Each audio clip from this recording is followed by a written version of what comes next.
کن چیزوں کا دکھاوا شرک میں آتا ہے؟ کن کن چیزوں کا دکھاوا شرک ہوتا ہے؟ کیا اپنی گھڑی، موبائل، گاڑی، ان سب چیزوں کا دکھاوا بھی شرک ہوتا ہے؟ تبشیر انصاری انڈیا سے۔ دیکھیں، شرک کی دو قسمیں ہیں، ایک شرک اکبر، ایک شرک اصغر۔ شرک اکبر تو وہ ہے کہ اللہ کے ساتھ کسی کو عبادت میں شریک کر لینا، جیسے ہندو کرتے ہیں، یا جو مزار پرست لوگ ہوتے ہیں وہ بابوں سے منتیں مانگتے ہیں، دعائیں مانگتے ہیں، تو دعا میں آپ نے اللہ کے ساتھ کسی کو شریک کیا، یہ تو شرک اکبر ہے، اس سے تو انسان اسلام سے ہی خارج ہو جاتا ہے۔ ایک چھوٹا شرک ہے، وہ چھوٹا شرک یہ ہے کہ جو کام صرف اللہ کے لیے کیا جانا چاہیے تھا وہ مخلوق کے لیے کرنا، جیسے نماز اللہ کے لیے پڑھی جاتی ہے مگر آپ دنیا کے لیے پڑھ رہے ہو، اللہ کے لیے نہیں پڑھ رہے، تو یہ شرک اصغر ہے۔ اس سے انسان کافر نہیں ہوتا مگر گناہ بہت زیادہ ہوتا ہے۔ یہ جو آپ نے بتایا گھڑی دکھانا، موبائل، یہ شرک کی کسی قسم میں داخل نہیں ہے، یہ ویسے ہی اترانے میں داخل ہے۔ اللہ تعالیٰ کو اترانے والے لوگ پسند نہیں ہیں۔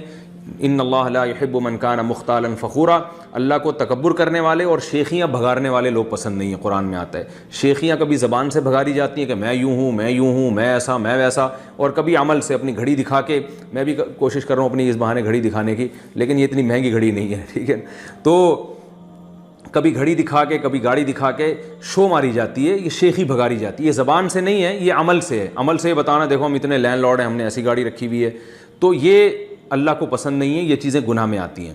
ہاں، اگر شکر نعمت کے طور پر انسان اپنی نعمت بتاتا ہے کہ بھائی دیکھو ماشاءاللہ اللہ نے مجھے توفیق دی ہے، میں نے ایسی گاڑی لے لی ہے، اللہ کا میرے اوپر فضل ہو گیا، اور میں نے ایسی اچھی گھڑی رکھ لی ہے، اللہ تعالیٰ نے مجھ پر انعام کیا، تو اگر دل میں واقعی شکر ہی کا جذبہ ہو، دوسرے کی توہین مقصد نہ ہو، غریبوں کو نیچا دکھانا مقصد نہیں ہے کہ میری ایسی گاڑی، تم تو ابھی رکشہ چلا رہے ہو اب تک، تو ذرا تمیز سے بات کیا کرو مجھ سے، ٹھیک ہے نا، یہ دل میں جذبہ نہ ہو، تو پھر اگر کوئی اپنی نعمت کو ظاہر کرتا ہے تو یہ بالکل جائز ہے، بلکہ ثواب ہے۔ اما بنعمت ربک فحدث، اللہ فرماتے ہیں اپنے رب کی جو نعمتیں ہیں ان کو بیان کیا کرو، لیکن بیان کرنے میں دوسرے کی توہین نہ ہو، شو مارنا مقصد نہ ہو، بلکہ اللہ کی نعمت کا اظہار اور شکر مقصد ہو۔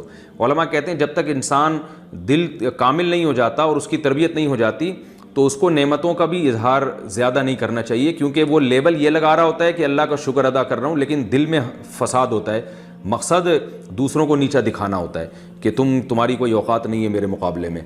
تو اس لیے عام آدمی کو بہرحال اس میں احتیاط کرنی چاہیے۔ تو شو مارنا اچھی عادت نہیں ہے، ہاں اللہ کی نعمت کے اظہار کے طور پر کسی کے سامنے بیان کرنا، یہ نہ صرف یہ کہ اچھی عادت ہے بلکہ اللہ تعالیٰ اس سے خوش ہوتے ہیں۔